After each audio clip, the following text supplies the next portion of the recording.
Shalom, masih semangat?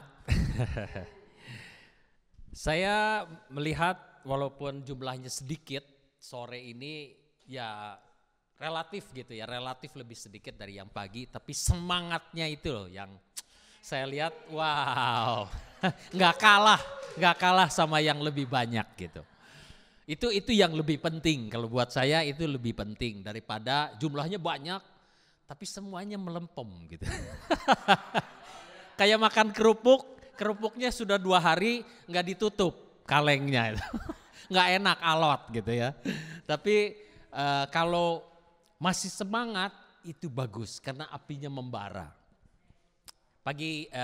Sore hari ini saya ingin membawakan firman. Saya beri judul bangun karena tema dari bulan ini adalah build.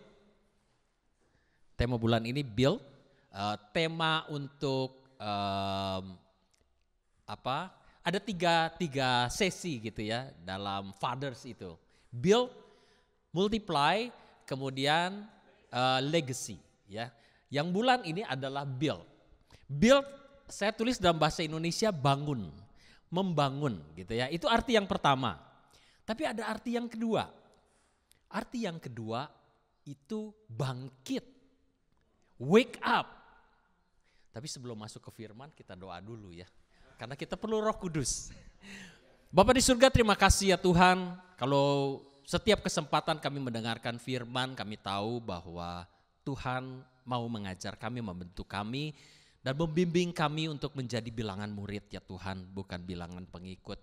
Karena kami tahu bahwa kami membutuhkan Engkau untuk kami survive dalam hidup kami, dalam kehidupan ini ya Tuhan, dalam hari-hari ini yang begitu amat menekan ya Tuhan kehidupan kami. Kami tahu di dunia ini tidak semakin mudah, tetapi tantangan itu semakin banyak. Tapi kami punya Tuhan yang luar biasa yang memberikan jalan keluar setiap kali menemui tantangan itu. Dan kami akan keluar menjadi pemenangnya. Tuhan terima kasih karena ada Engkau yang membela kami. Kami minta kuasa Roh Kudus untuk menguasai kami sehingga kami boleh mengerti akan isi hati-Mu. Di dalam nama Tuhan Yesus Kristus kami berdoa. Haleluya, amin. Nah, saya ingin arti yang kedua ini adalah wake up atau bangun. Kita bisa melihat hari-hari ini percepatan yang begitu luar biasa. Pergantian musim itu cepat sekali. Kalau dulu kita masih pakai handphone, ada yang pakai handphone Nokia, pernah pakai? Pernah ya Nokia ya. Pada zamannya Nokia itu dibilang handphone sejuta umat. Connecting people. Kayaknya zaman itu nggak ada yang bisa ngalahkan Nokia. Dulu sebelum itu Motorola keluar dulu, dilibas sama Nokia. Semua orang pakai Nokia. Di jalan, di mana-mana, di kota, di desa, di mana-mana. Kata orang Sunda gitu, di mana-mana. Semua pakai Nokia. Tapi hari ini di mana Nokia? Di mana? Di museum. Nggak tahu di mana. Karena apa? Udah dilibas sama teknologi yang lebih canggih lagi. Hari-hari ini orang udah nggak tahu, mungkin anak zaman sekarang tanya Nokia mereka nggak tahu. Makanan apa gitu? Nokia itu bintang film bukan ya? Nokia Kolopaking. Nokia. Jadi perubahan zaman itu begitu cepatnya. Kemarin itu baru kita merencanakan mau camping. Sekarang udah lewat. Udah pulang dari camping. Kemarin baru Deborah bilang, ya katanya enjoy camping. Sekarang udah pulang. Waktu begitu cepat sekali bergulir. Oleh sebab itu kita harus bangun dari zona nyaman kita. Kita nggak bisa cuma jadi Kristen yang biasa-biasa aja. Pokoknya saya udah Kristen, saya udah dibaptis, saya setiap hari Minggu kok ke gereja. Nggak cukup, betul-betul nggak cukup. Kenapa? Karena perubahan itu begitu cepat. Kalau enggak kita mengejar perubahan itu, kita ketinggalan. Kita udah pergerakannya udah sampai mana, kita masih di situ aja. Masih lagunya mungkin hari ini harinya Tuhan. Itu lagu itu nggak salah, tetapi itu udah ketinggalan zaman. Udah pergerakannya udah jauh lebih cepat. Kalau kita masih tinggal di zaman itu, wah kita udah masuk mungkin kelompoknya Jurassic. udah ancient, udah ketinggalan. Oleh sebab itu kita harus bangun. Saat-saat ini adalah hari-hari yang terakhir yang benar-benar kita harus benar-benar cepat kejar. Nggak bisa cuman santai-santai, nyaman-nyaman tinggal di posisi yang sama. Karena memang Tuhan sedang membangun apa yang Tuhan bangun. Di Markus 1 ayat 15 kita sama-sama baca ya. 1, 2, 3. Katanya waktunya telah genap. Kerajaan Allah sudah dekat. Bertobatlah dan percayalah kepada Injil. Ini setelah Yohanes Pembaptis itu dieksekusi. Tuhan Yesus mewartakan ini, waktunya telah genap. Kerajaan Allah sudah dekat. Jadi kegenapan daripada kerajaan Allah itu sedang digenapi saat ini. Dan ini adalah masa-masa yang terakhir. Dia sedang membangun satu pasukan yang besar dari kerajaan sorga di bumi. Kita adalah orang-orang yang dipanggil dan dipilih oleh Tuhan untuk masuk dalam bilangan tentaranya Dia. Jadi dikatakan bertobatlah dan percayalah kepada Injil. Pertobatan ini bukan orang yang belum percaya saja. Tetapi ketika orang-orang percaya lupa akan panggilannya, itu perlu pertobatan juga. Pertobatan itu berarti bertobat itu metanoia atau perubahan pikiran. Pikiran kembali lagi kepada pikiran yang benar. Oleh sebab itu kita perlu bertobat pada waktu kita terlalu nyaman hidupnya. Karena gini, kita hidup di Western Australia. Western Australia itu adalah daerah paling nyaman. Mungkin kalau kita nggak sombong ngomong di dunia, mungkin di Australia aja deh. Di Australia paling nyaman ini, Western Australia ini. Nggak perlu pakai masker, nggak ada yang demo, nggak ada yang disuntik marah-marah, nggak ada. Biarpun saya waktu suntik kedua itu ngantrinya buset itu di. Saya suntik pertama vaksin itu di Kwinana, jauh kan? Aduh Kwinana jauh banget. Jadi setelah disuntik saya minta sama petugasnya itu, bisa nggak yang lebih dekat? Dicarilah sama dia, dipilihlah di Claremont. Wah saya pikir Claremont dekat kan, lebih dekat nih Claremont. Oke. Begitu saya datang, ya ampun itu antrian. Itu ini anggaplah ini tendanya gitu kan. Di sini parkiran yang luas, di sini ada satu lapangan besar. Orang tuh ngantri itu dari ujung sebelah sana ke sini ke lapangan terbuka itu masuk, muter lagi ke sini, muter baru masuk ke tendanya itu. Dan pada saat saya mau vaksin, hari hujan dan angin. Oh. Itu orang semua mau ngantri, itu orang tanya sama petugasnya, I have appointment, dia bilang gitu. I have appointment at 2 o'clock gitu. Terus petugasnya bilang, you see everyone over there? Everyone has appointment. jadi orang yang datang mau gak mau ngantri. Karena kalau gak ngantri ya gak kebagian kan.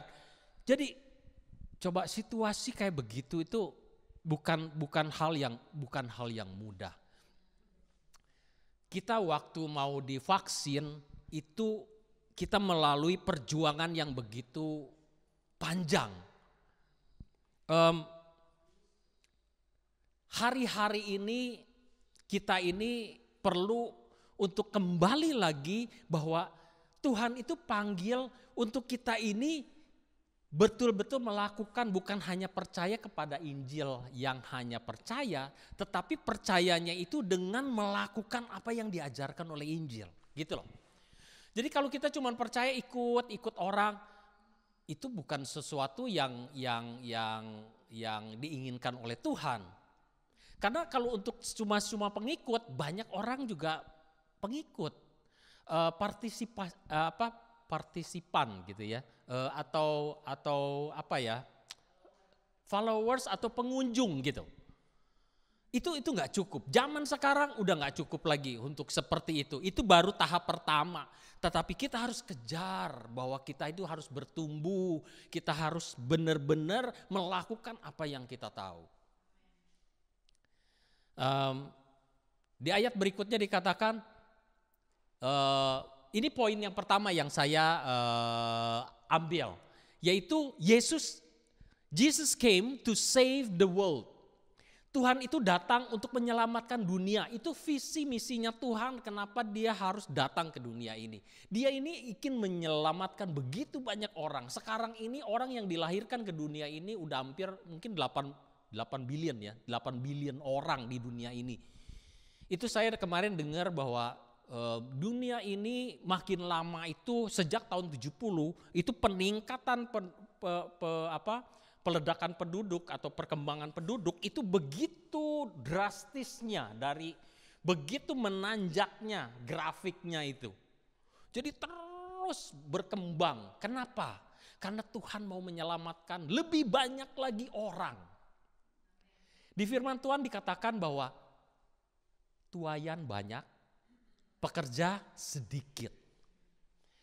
Jadi kita mesti tahu bahwa ini pekerja ini sebetulnya banyak. Kenapa? Karena sebetulnya pekerja itu adalah dari tuaian kan sebetulnya. Orang-orang yang sudah dituai hendaklah dia menjadi pekerja untuk menuai yang lain. Tetapi banyak orang yang enggak mau jadi pekerja. Makanya pekerjanya sedikit padahal tuaiannya banyak. Di Matius dikatakan ketika Matius 4 ayat 18 ini cerita ketika Tuhan Yesus memanggil murid-muridnya. Kita sama-sama baca ya, 1, 2, 3. Dan ketika Yesus sedang berjalan menyusuri Danau Galilea, ia melihat 2 orang bersaudara, yaitu Simon yang disebut Petrus dan Andreas saudaranya.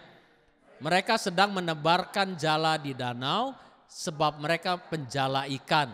Yesus berkata kepada mereka, "Marilah, ikutlah aku, dan kamu akan kujadikan penjala manusia." Yang pertama, Yesus itu memanggil orang-orang yang sederhana. Dia nggak pergi ke sinagog, dia nggak pergi ke tempel atau ke tempat ibadah untuk panggil orang-orang yang pandai. Tuhan panggil orang-orang yang sederhana, ordinary people, sama seperti kita. Tuhan panggil orang-orang yang sederhana karena bukan karena hikmatnya yang membuat dia bisa dipakai oleh Tuhan. Tapi karena hatinya dia bisa dipakai oleh Tuhan. Makanya dia panggil Petrus dan Andreas saudaranya yang sedang menjala ikan. Dia katakan bahwa mari ikut aku. Follow me and you will be the fisher of men. Ini ada bahasa Inggrisnya. Follow me and I will make you fisher of men. Jadi Tuhan akan jadikan penjala manusia yang tadinya cuma memikirkan kehidupannya saja. Setelah ketemu Tuhan Yesus, diubahkan menjadi orang yang memikirkan orang lain juga. Itu perubahan yang pertama yang terjadi. Dan itulah yang harus terjadi pada diri kita juga. Pada waktu kita sudah ketemu Tuhan Yesus, kita nggak lagi urusan diri sendiri terus. Kalau kita masih nggak berubah cara berpikirnya, berarti kita jangan-jangan kita ini nggak benar-benar ketemu sama Tuhan Yesus. Karena yang dikatakan follow me bukan hanya ikut aja kemana dia pergi, ngikut aja, ngintil istilahnya. Tetapi belajar daripada dia. Kita mencontoh, tadi Pak Rifi juga mengatakan bahwa seorang bapak itu mengajarkan dan memberikan teladan. Tuhan Yesus memberikan teladan kepada murid-muridnya. Apa yang dia lakukan, apa yang harus dilakukan, apa yang perlu diperhatikan, apa yang perlu dikerjakan, dan apa yang tidak boleh dikerjakan atau dilakukan. Makanya pengikutnya ini, yang 12 ini jadi bilangan murid. Karena mereka melakukan apa yang disuruh sama gurunya. Bilangan murid. Hanya satu yang gagal. Itu Yudas Iskariot ini. Nah, satu hal yang kita perlu ingat bahwa Tuhan itu punya satu visi dan misi. Nah, kalau visi dan misi yang kita punya sebagai orang percaya, orang Kristen gak sama Tuhan Yesus, kita perlu bertanya, kenapa? Kok kita gak sama? Mungkin kita belum benar-benar ikut Tuhan. Kalau kita benar-benar ikut Tuhan, kita harus ikuti apa yang diajarkan. Karena kita akan menjadi pengajar untuk generasi berikutnya. Banyak orang yang melupakan ini. Dia pikir bahwa kalau saya sudah selamat, udah selesai sampai di situ. Yang penting saya selamat. Gak peduli dengan yang lain. Padahal enggak. Tuhan Yesus itu menyelamatkan kita untuk kita juga menjadi saluran berita baik ini kepada orang lain. Betul enggak? Karena ini adalah satu hal yang sangat dasar. Pada waktu kita membangun, kita harus ngerti dasarnya ini.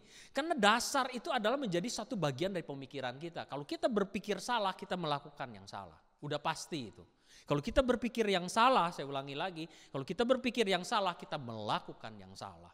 Oleh sebab itu pemikiran kita harus benar. Dasarnya harus benar. Tadi Pak Hasan juga menggambarkan sebagai kita mendirikan rumah. Batu karangnya sudah ada, yaitu Tuhan Yesus. Tetapi bagaimana kita membangun, nah ini tergantung dari kita.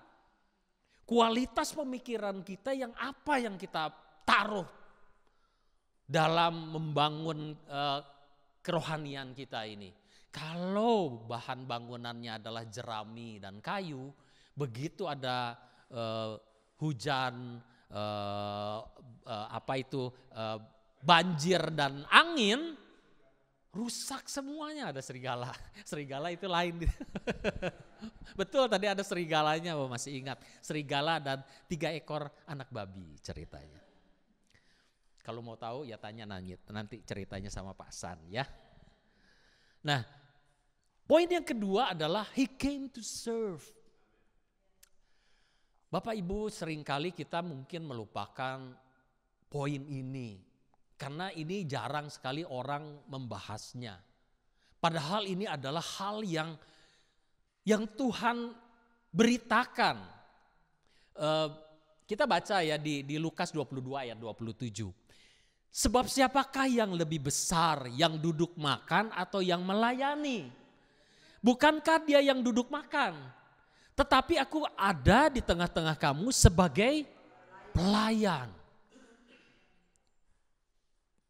Tuhan ini mengajar murid-muridnya bahwa dia datang itu bukan untuk dilayani.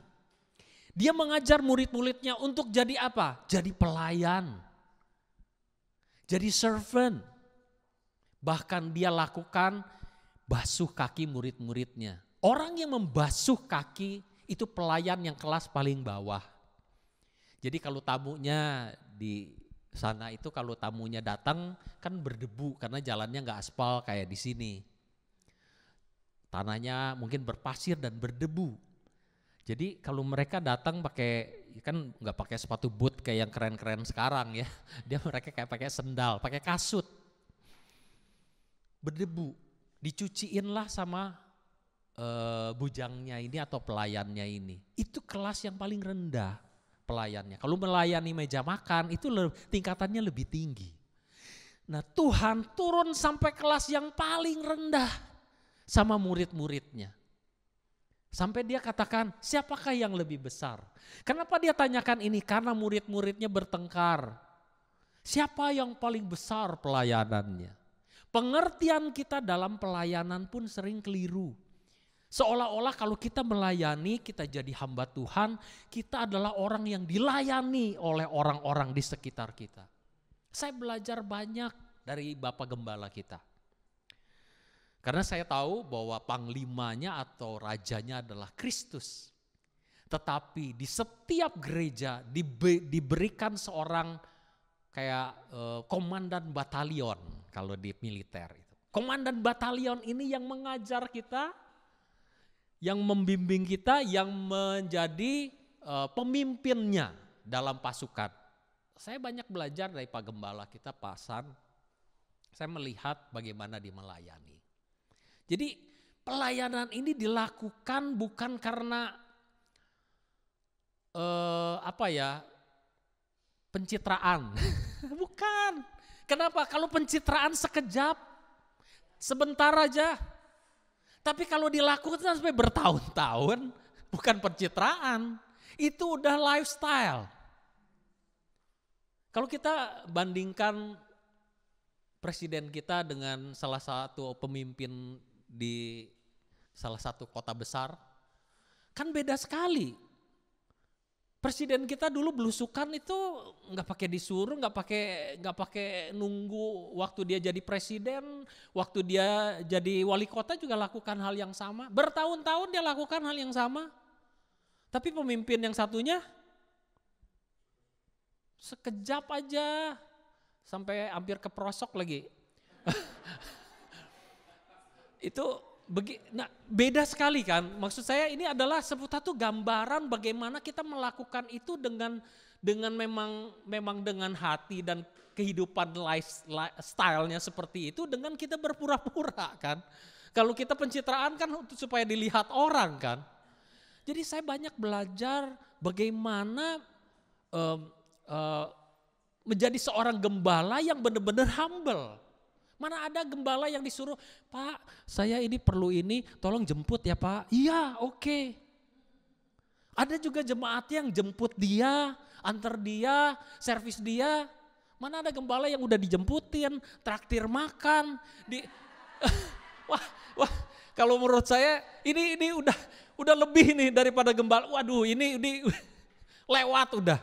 Banyak kita melihat gembala yang tidak mencitrakan Tuhan Yesus masalahnya.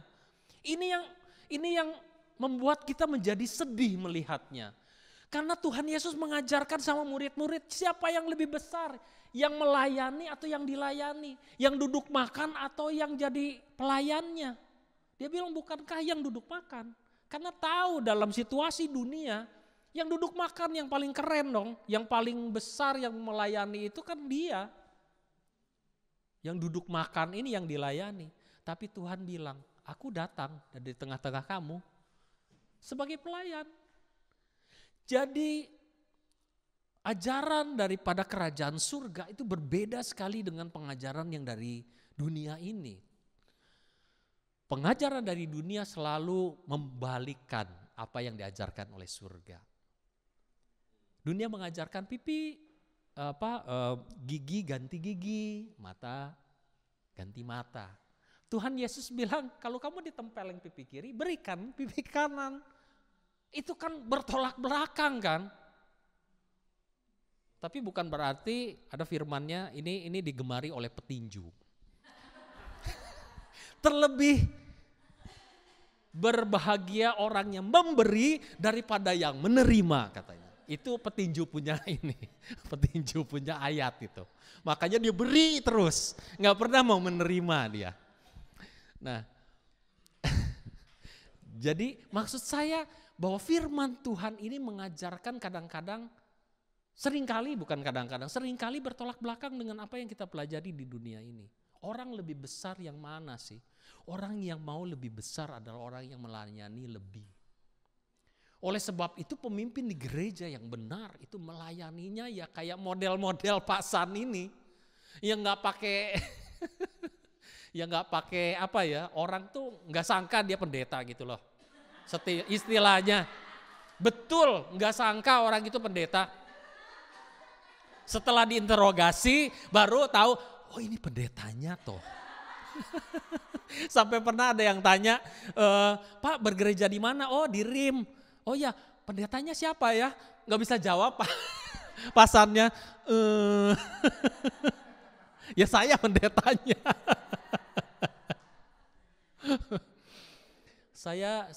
Saya melihat bahwa apa yang dilakukannya benar sehingga saya belajar gitu loh. Bagaimana melayani itu. Walaupun saya nggak bisa seperti dia. Terus terang, Saya ilmunya belum setinggi dia. Gitu. Jurus kungfunya belum sehebat dia. Jadi saya masih belajar, saya masih melihat dan belajar gitu. Nah, saya bukannya mau meninggikan pasan terus saya banting. Enggak. Saya melihat bahwa apa yang diajarkan benar sehingga saya cocok, sepaham. Walaupun belum tentu saya bisa melakukan seperti apa yang dia lakukan. Tapi kalau saya bandingkan dengan pengajaran Tuhan Yesus, ya ini yang Tuhan ajarkan. Dan Tuhan itu merendahnya sampai luar biasa, sampai muridnya aja dilayani kayak gitu, dibasuhkan kakinya. Sedangkan Yohanes Pembaptis mengatakan, saya itu gak layak, buka tali kasutnya aja, buka tali sepatunya, saya itu gak layak. Begitu tinggi dan agungnya dia. Dia bisa merendah sampai serendah-rendahnya, sampai dia mau mencucikan kaki muridnya, bayangkan gak coba. Kalau sekarang misalnya Pak Jokowi tiba-tiba datang, tiba-tiba langsung, Ciang saya mau cuci kaki Ciang, kira-kira gimana? Wah itu mungkin gemeternya lebih, wah bagaimana? Yang tadinya kepengen pipis juga kayak kepengen pipis terus gitu. Wah saya ke toilet dulu. Mungkin gelisahnya kayak apa gitu kan. Bayangkan gak, ini lebih daripada seorang presiden. Tuhan melakukan begitu rendahnya. Apakah sudahkah kita punya hati yang rendah hati seperti dia? Jauh sekali kan, kalau kita mau ukur dengan kita baru diomongin sedikit aja kita tersinggung. Baru aja dibilang, wah kamu masakannya gak enak hari ini. Wah, besok saya gak masak lagi. Jangan tunggu masakan saya ya. Dibilang gak enak, gak ada yang mau makan. Marah, tersinggung. Padahal cuma dibilang, hari ini kamu kurang enak. Ya berarti kan sebelum-sebelumnya enak dong, kan gitu ya. Itu contoh aja ya, jangan dibawa dibawa ke mimpi gitu ya.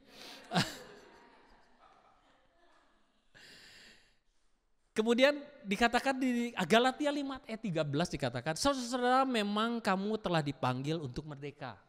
Tuhan sudah memerdekakan kita. Tetapi janganlah kamu mempergunakan kemerdekaan itu sebagai kesempatan untuk kehidupan dalam dosa. Melainkan layanilah seorang akan yang lain oleh kasih. Dalam bahasa Inggrisnya dikatakan, for brethren, ye have been called unto liberty. Only use not liberty for an occasion to the flesh. Jangan kita merdeka ini membuat kita melakukan untuk kedagingan, keinginan daging kita. Kita ini udah dimerdekakan betul, udah menjadi orang yang bebas. Bisa melakukan banyak hal, tetapi jangan untuk melakukan hanya untuk mematuhi keinginan daging aja.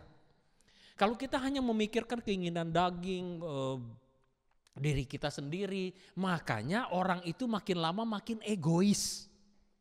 Yang dipikirkan dirinya sendiri saja. Nah makanya itu dikatakan bahwa but by love serve one another. Lakukanlah dengan kasih kepada sesama. Di mana dilakukannya? Ya di lingkungan ini. Kepada teman-teman seiman dulu. Kalau kita sudah terlatih di tempat ini, baru kita bisa melakukan di luar, betul nggak? Kalau di sini aja nggak bisa sama teman-teman seiman, boro-boro dilakukan di luar. Itu mah udah pasti. Kalau di rumah nggak pernah cuci piring, boro-boro mau cuci di sini.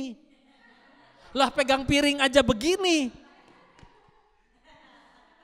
Lah gimana mau nyucinya? Pegang piring begini. Nggak bisa itu. Kenapa? Kukunya terlalu bagus, tangannya sayang, begini pegang piring, nggak bisa nyuci. Oleh sebab itu semua itu perlu dilatih, perlu dilakukan. Nggak bisa ujuk-ujuk, nggak bisa. Tiba-tiba nggak bisa, harus dilakukan. Lakukanlah serve one another. Begitu dengan doa juga kepada sesama. Makanya di KM itu dikasih kesempatan untuk ayo doa. Untuk apa? Karena ini serve one another. Kalau ada orang yang sakit, apa yang kita lakukan? Oh sebentar, I call my pastor. Telat. Orang, aduh saya sakit perut. Oh telat, udah keburu keluar. Panggil pastornya di mana jauh. Doain. Di mana kita diperlukan, kita bisa melakukannya. Kalau kita nggak pernah terlatih, gimana kita melakukan ini? Betul nggak? Lingkungan inilah kita untuk berlatih, di gereja lah. Kenapa kita harus persiapkan makanan? Potluck. Bu Lucy langsung pasang, minggu ini ya kita potluck. Tapi makanannya luar biasa, itu banyak sekali. Kita bisa makan yang sebanyak-banyaknya. Luar biasa. Kenapa kita ini tidak yang itu lagi? Ayo kamu masak ini, Mbak Puspa lagi, Bu Lucy lagi, Mbak Puspa lagi. Ayo pingpong aja, single main pingpong. Tepak-tepok dia berdua. Berkatnya hanya untuk mereka berdua aja. Kenapa diberikan waktu untuk kita potluck? Karena kita bagi berkat. Pada waktu kita memberikan berkat, berkat itu turun atas kita juga. Itu loh, kenapa di KM itu gak GKM-nya aja selalu yang doa dia, yang pimpin pujian dia, yang firman dia, yang masak dia. Lah diborong semua, lah jemaatnya dapat apa? Berkatnya diborong sama GKM-nya. Gak boleh. Jangan serakah. Makanya bagi-bagi berkatnya. Jadi bukannya bahwa kalau kita ini bukan nyuruh orang untuk kamu ya ini. Enggak. Tetapi kita ini membagi supaya kamu juga diberkati oleh Tuhan. Karena pada waktu engkau memberi, engkau juga akan diberkati. Kalau engkau tidak memberi, kamu tidak menabur, kamu gak akan menuai. Gimana menuai? Oh Tuhan berikan aku hujan, Tuhan kasihkan hujan, Tuhan berikan matahari, kasihkan matahari. Kok gak ada yang tumbuh ya Tuhan? Lah kamu menabur enggak? Enggak Tuhan. Lah jangan salahkan hujan dan jangankan sama matahari. Orang gak ada benih yang ditabur, gimana mau tumbuh? Tapi kalau kita menabur, kita minta hujan Tuhan. Tuhan seperti di musim semi ini. Kita lihat di kemarin ke Esperance itu, waduh bunganya walaupun mungkin itu bunga liar kali ya, tapi bagus sekali, warna-warni sepanjang jalan, indah sekali. Karena ada benih kan di sana kan, di tanahnya kan. Coba kalau tanahnya kosong, udah dikeruk gitu kan, disaring, kemudian ditebar lagi. Dikasih hujan, dikasih panas, enggak tumbuh tuh, enggak akan ada apa-apa tuh, saya yakin itu. Kenapa? Karena nggak ada benihnya. Nah makanya kita tuh ajak kita untuk tabur benih. Di mana? Dia untuk diri kita aja dulu sedikit. Iya kan? Bukan untuk kasih makan 5.000 orang yang seperti murid-muridnya Tuhan. Iya kan? Waktu itu kan Tuhan Yesus juga bilang kan. Muridnya bilang apa? Suruh pulang Tuhan, suruh pulang. Mahal. Kasih makan. Nanti duitnya habis. Uang perpuluhan semua ngalirnya ke makanan. Jangan. Suruh pulang, suruh beli makanan sendiri. Tuhan bilang apa? Kamu yang harus kasih makan. Kamu yang harus kasih makan. Makanya saya cocok di gereja RIM ini.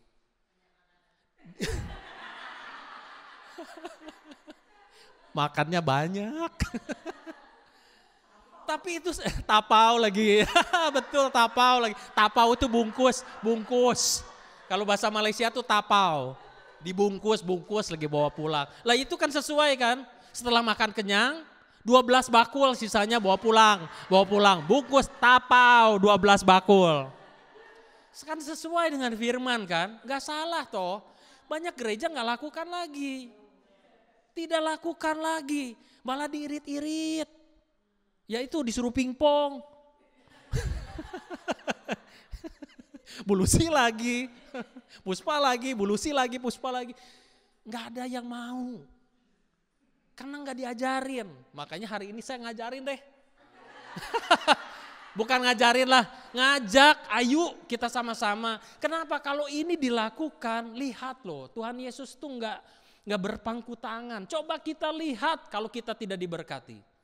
5.000 orang ini aja makan kenyang. Tapau lagi 12 bakul, 12 kantong itu. Bayangkan. Tapi ya dasarnya orang. Ada yang tanya, RIM itu apa ya? Katanya. Singkatan dari apa sih RIM itu? Terus ada yang bilang, rame-rame ikut makan.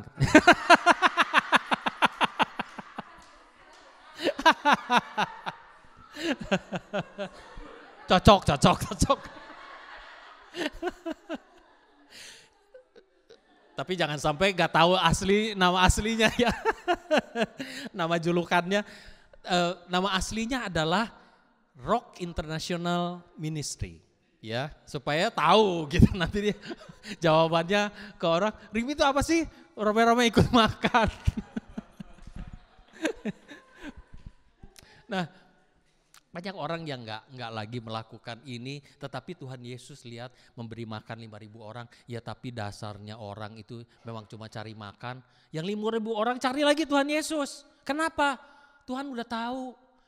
Ya, ini orang ngejar saya nih. Langsung Tuhan Yesus ngomong, kamu datang ke sini, saya tahu, karena perutmu kenyang ya. Kemarin enak ya, sotonya enak ya, soto. Enggak sih waktu itu sih 5 roti 2 ikan. Ikannya enak ya, ikan bakarnya enak ya, mau lagi ya. Nah, seringkali kita ini hanya jadi pengikut yang cuma cari ikan bakarnya doang. Sama roti enak banget itu. Tadi bumbunya apa ya? Tanya resepnya. Bu Puspa, apa sih bumbunya ikan bakar itu? Enak banget. Jangan cuma cari itunya. Jangan. Kenapa? Karena Tuhan akan tambahkan. Kalau kita melayani yang tadinya gak bisa masak juga. Kalau dengan hati yang penuh kasih melayani. Tuhan tambahkan. Yang punya talenta 1. Itu kenapa gak berkembang? Karena dia tanam di tanah. Tanam di tanah itu apa? Buat saya sendiri aja. Ya kalau begitu gak bisa berkembang. Lihat yang 10. Dia kembangkan. Udah. Beri. Beri. Begitu Tuhan lihat berkembang, Tuhan tambahkan, ambil lagi. Ini yang 1, ini sekalian ambil yang 1 juga kasih sama dia. Sekalian Tuhan, orang yang mempunyai dimakan, bahkan diberi lebih banyak. Orang yang tidak mempunyai diambil sekalian. Kenapa? Ditanam buat diri sendiri aja, ditanam di tanah. Oleh sebab itu kita harus belajar to serve another, serve. Kenapa kita melayani itu dikatakan ministry, iya kan? Kita ini dikatakan ministry, pelayanan itu adalah sebuah ministry. Berarti orang yang melakukan seorang minister. Minister itu apa? Menteri loh. Loh kalau kita bilang minister of apa? Itu adalah menteri. Menteri itu adalah pelaksana. Food and beverage, ya. Ministrinya di food and beverage. Wah, keren. Keren. Food and beverage ministry. Weh. Itu kita lihat bahwa ini adalah pelaksana tugasnya Tuhan. Ministry itu. Kita adalah ministernya Tuhan untuk melaksanakan tugas-tugas ini. Pelayanan itu adalah bagian daripada bilangan seorang murid. Makanya kita gak boleh lupa bahwa kita dituntut, bukan dituntut tetapi Tuhan perintahkan untuk menjadi pelayannya Tuhan. Ministernya Tuhan. Rock adalah representative of Christ kingdom. Kita ini adalah perwakilan kerajaan surga. Kita ini adalah ministernya Tuhan. Oleh sebab itu pelayanan kita dimulai dari rumahnya sendiri dulu. Kita melayani sesama. Baru kita bisa melayani ke tempat lain. Nah ini kasih bocoran. Inilah dapur F&B kita, food and beverage ministry-nya di tempat camping. Ini dapurnya. Nah itu kemahnya itu. Nah itu ada bintang filmnya 2. Karena saya punya di kamera saya cuma ada yang saya, jadi saya nggak bisa tampilkan yang lain. Itu kemahnya di belakang. Karavannya bukan ya, tetangga itu tetangga. Ini kemahnya. Jadi kita waktu kemarin camping, wah Tuhan itu luar biasa. Kalau kita lihat forecast, itu mendung, bukan hanya mendung, hujan 80%. Kita udah deket harinya, kita udah lihat waktu, kan kita bisa lihat 10 hari toh, iya kan? Jadi 10 hari itu saya udah lihat nih, tapi saya nggak berani ngomong soalnya takut menjatuhkan mental yang lain kan. Tapi ternyata yang lain juga lihat, bahkan Pak Gembala pasang di grupnya. Kita lihat 80%, 70%, 50%. Hari yang terakhir waktu kita pulang cerah. Wah, ini salah Tuhan. Waduh, gimana ini? Kita udah booking, kita udah bayar. Kan kita nggak bisa cancel, tetapi kita tetap berdoa dan gembala kita juga memimpin kita doa. Tuhan, kita tahu bahwa Tuhan itu akan memberikan cuaca yang baik dalam nama Tuhan Yesus. Kita berdoa. Dan memang Tuhan tuh nggak pernah mengecewakan kita. Tuhan tuh benar-benar dari segi yang sampai detil aja. Waktunya hujan, tahu nggak? Dipilih sama Tuhan. Waktu kita datang, mendung udah berat itu, udah gelap itu, langitnya udah gelap. Kita pasang tenda buru-buru, ayo hujan, udah mulai nih, udah kayak ada rintik-rintiknya. Kita pasang. Setelah selesai pasang, berhujan. Timingnya, aduh Tuhan atur. Kita mau percaya ramalan cuaca atau percaya Tuhan? Kalau kita lihat begitu, ramalan boleh ngomong apa aja. 3 hari hujan, enggak. Hujannya pada waktu-waktu tertentu kita udah tidur, baru dia hujan. Coba bayangkan. Kita pada waktu kita, nah ini kan cuacanya kan bagus toh. Ini cuacanya bagus sekali. Nah, ini bintang filmnya. Ada waktunya mancing. Ini coba lihat. Itu awan backgroundnya seperti itu. Bagus sekali, cuacanya bagus sekali. Itu waktu sunset itu di belakangnya Pak San itu. Bagus sekali. Hasilnya ini. Karena kita udah diancam sama F&B ministernya. No fish, no dinner katanya. Waduh, gawat. No fish, no dinner. Waduh, kita mancing, untungnya dapat lumayan. Dapat cumi, dapat ikan banyak. Pasar dapat ikan juga banyak. Jadi luar biasa, Tuhan itu luar biasa. Betul-betul Tuhan itu luar biasa. Nah, ini kita pergi juga sebelum pulang itu pergi ke apa itu namanya? Wave Rock. Rock wave atau wave rock ya, wave rock. Ya, bagus sekali. Nah, ini orang-orang yang ikut. Ini sampai ini 2 orang ini yang sebelah sini ya, yang baju putih dengan yang baju abu-abu itu istrinya.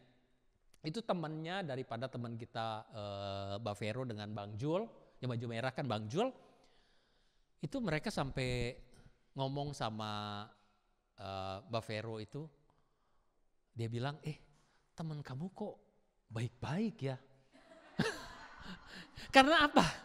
Kita ini kayak tadi di dapur, itu semua orang tuh get involved. Ada orang yang pasan kemarin siapin rujak, kupas ini, ada yang cuci piring, semua nggak ada yang duduk manis. Ada yang semuanya ambil bagian. Jadi dia bingung, kok orang-orang ini pasukan dari mana ini gitu kan, kali gitu kan. Karena kita udah terbiasa di KU, ngangkat kursi, ngangkat ini latihan loh. Iya kan, kita udah biasa melakukan itu sampai orang itu, temanmu kok baik-baik ya. Padahal kita itu udah biasa melakukan ini, nggak berpikir bahwa ini sesuatu yang luar biasa, iya kan? Pernah nonton film Karate Kid-nya Jackie Chan sama anaknya Will Smith? Waktu dia latihan, anaknya Will Smith ini yang Karate Kid-nya ini, dia mau belajar kungfu karena dibully di sekolahnya, ceritanya kan gitu. Kemudian dia ini belajar kungfu, attitude-nya jelek, suka kalau dia datang mau latihan katanya jaketnya dibuang, lempar aja. Kemudian gurunya ini Jackie Chan ini suruh ambil. Dia nggak mau, suruh diambil. Akhirnya dia mau juga. Diambil, suruh gantung. Terus suruh ambil lagi, kemudian suruh buang ke tanah. Suruh dia ambil lagi, kemudian suruh gantung. Itu aja. Jadi suruh ambil jaketnya, buang ke tanah, dari tanah dia gantung lagi. Ya gitulah. Istilahnya cuman berulang-ulang naik turunin jaket di gantungan. Sampai mungkin beberapa hari, sampai anaknya bosan. Saya kesini itu bukan suruh mau belajar ini. Dia bilang saya mau belajar kungfu, belajar ilmu bela diri. Tapi ternyata setelah berulang-ulang dia lakukan itu, disitulah jurus kungfunya. Maksud saya ini juga kita lihat loh, apa yang kita lakukan sekarang ini ngangkat-ngangkat, kayaknya nggak ada apa sih, pengajaran apa sih yang dari ngangkat-ngangkat ini selain capek dan kenyal bangkyang kata orang Bali itu sakit pinggang. Kenyal bangkyang tiangi, sakit pinggangnya. Kita belajar melayani tanpa melihat. Kalau kita melihat, siapa saya? Pendetanya yang mau khotbah ngangkat. Dari mobil ke sini ngangkat lagi, ngepel, kadang-kadang nyapu. Pendetanya kerjakan semua, bayangkan itu. Tapi itulah yang sebenarnya yang Tuhan mau untuk kita merendahkan hati kita dalam melayani sesama. Kalau Tuhan saja melakukan itu, siapalah kita yang punya gengsi yang sangat tinggi sehingga kita tidak mau melakukan itu. Inilah pengajaran saya belajar, mereka melihat kenapa berbeda. Sampai dia juga tanya, setelah mungkin tanya-tanya itu orangnya kok begitu. Kemudian mungkin Pak Bang Jul sama Mbak Veronya kasih tahu, oh ini pendeta saya. Sampai dia tanya, kamu tuh pendeta ya katanya. Are you a pastor? Dia bilang gitu. Orang gak lihat, status itu gak penting. Gak penting. Gak ada orang yang tahu, gak ada orang yang lihat. Tapi Tuhan tahu. Tuhan melihat apa yang kita kerjakan. Ini menunjukkan bahwa ada orang luar masuk di kelompok kita. Orang melihat, orang merasakan bedanya. Orang tanya, kenapa ya teman-teman kamu kok baik-baik? Sampai saya itu udah punya tenda, dipinjemin lagi tenda. Kamu mau gak? Saya punya ekstra loh. Tadinya mungkin dia gak mau keluarin. Kenapa? Karena tendanya baru dibeliin sama anaknya. Belum pernah dipakai. Cuma gara-gara apa sih? Gara-gara saya tanya, kan dia bilang, kasur saya rada bocor kayaknya, katanya tidurnya gak enak. Terus saya bilang, kamu bocor ya? Coba kamu ini, saya punya repair kit, kebenaran saya punya gitu loh. Nanti saya bantu repair kit. Mungkin itu, karena besok paginya tiba-tiba dia tanyain, kamu mau gak? Karena tenda saya kecil, jadi kalau mau masuk ke dalam tendanya, kita harus benar-benar merendahkan diri. Kalau enggak masuk soalnya. Harus menyembah gitu, menyembah, terus kita bisa masuk. Keluar pun begitu. Kalau enggak menyembah mentok, enggak bisa keluar. Jadi dia kasihkan pinjam gitu. Jadi orang melihat. Dengan apa yang kita lakukan orang merasakan. Nah ini coba lihat tuh. Ini backgroundnya itu mungkin gak terlalu ini ya. Tapi kita lihat kan ada kaos Esperance itu. Tulisannya di tengah itu Esperance. Dan tahu dari mana? Dari effortnya Pak Gembala. Hari Minggu coba bayangin, nggak kepikir saya juga. Dia maunya loh nyiapin kaos gitu loh. Malam padahal persiapannya banyak. Ih, nyiapin untuk itu aja udah segambreng. Mau pindahan. Masih sempet-sempetnya mikirin kaos. Wow, saya bilang luar biasa. Ini extraordinary. Betul-betul extraordinary. Nah, kalau kita bisa melihat bahwa perjuangan melayani sesama seperti itu, apakah kita mau diam dan berpangku tangan saja? Saya pikir kita ini harus menjadi bilangan murid yang benar-benar yang mengerti dan melihat. Dan menjadi harapan saya adalah kita sama-sama melakukan kebersamaan supaya kita ada impact kepada lingkungan. Karena pada waktu kita terlatih menjadi satu pasukan yang mempunyai satu attitude surgawi, itu beda. Kita ini akan menjadi seperti ragi. Kalau kita bikin roti, ragi itu dengan tepungnya mana lebih banyak?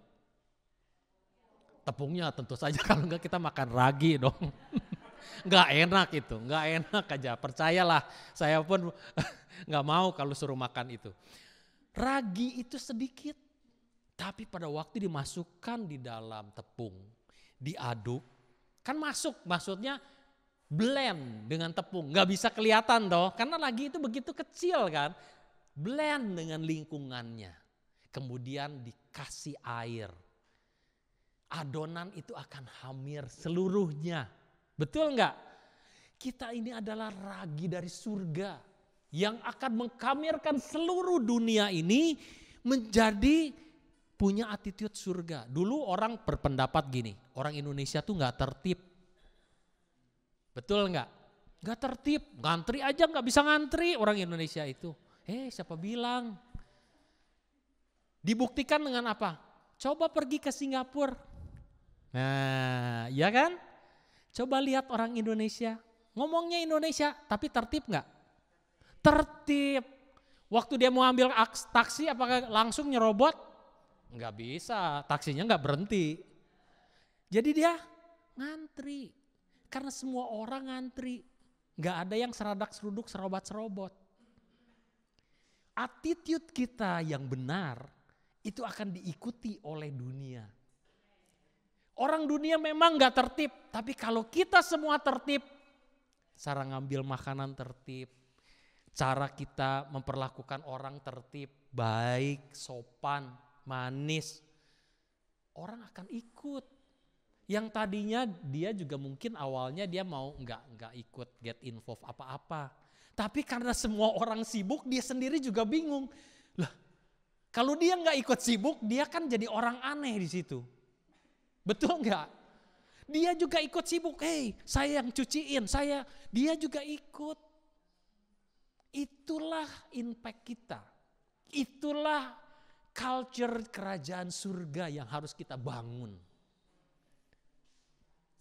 Dan ini yang terakhir yang saya mau katakan. Stay strong till the end. Kita ini tidak bisa menghindar dari goncangan yang terjadi. Kita ini nggak bisa bebas daripada segala yang terjadi dalam situasi dunia ini. Tetapi kita harus stay strong. Kita harus menjadi orang yang tetap berdiri teguh walaupun terjadi goncangan. Nah, di Matius 20 ayat 16 dikatakan demikian. Demikianlah orang yang terakhir akan menjadi terdahulu dan yang terdahulu akan menjadi yang terakhir. Ini firman yang tidak boleh kita genapi. Kalau kita yang sudah kenal Tuhan disusul sama orang lain, menyedihkan. Kita lihat orang-orang yang baru percaya sekarang dari kepercayaan lain. Bagaimana mereka begitu militannya. Mereka sampai digebukin, sampai mempertaruhkan nyawanya, sampai jadi martir. Mereka tidak beranjak dari percaya dia kepada Kristus. Masa kita yang sakit hati sedikit aja kita membuat nggak Tuhan-Tuhanan lagi, ngambeknya kayak begitu. Tersinggung sedikit hatinya aja udah nggak gereja-gerejaan lagi, pindah gereja. Kalau perlu pindah ke sana yang paling jauh, yang gak akan ketemu lagi dengan orang-orang itu. Ya ampun.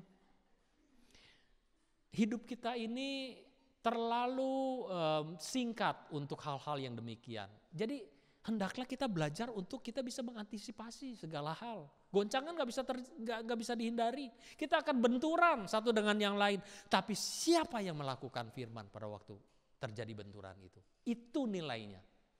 Gak peduli statusnya. Mungkin berbenturan dengan pendetanya, gembalanya, GKM-nya, mungkin orang-orang kakak rohaninya, atau siapapun yang kita pikir bahwa dia kan harusnya lebih tahu dari saya. Kenapa dia melakukan itu terhadap saya? Kenapa sikap dia begitu? Kenapa dia begitu? Gak usah permasalahkan itu. Kalau engkau benar, engkau akan benar di mata Tuhan. Lakukanlah yang benar. Gak perlu kita sakit hati sampai sakit hatinya sama Tuhan, karena bukan Tuhan yang salah. Gak perlu menghakimi dia. Biarlah Tuhan yang mendidik dia, karena bagiannya Tuhan. Samuel pun hidup berkenan di hadapan Tuhan. Dia tidak pernah menggosipin, mungkin ngomongin atau apa hal yang buruk tentang Imam Eli. Iya kan? Dia dididik di rumah Imam Eli, tetapi kenapa Samuel bisa begitu bagus? Karena dia fokus kepada Tuhan. Stay strong till the end. Harus sampai garis akhir kita selesaikan.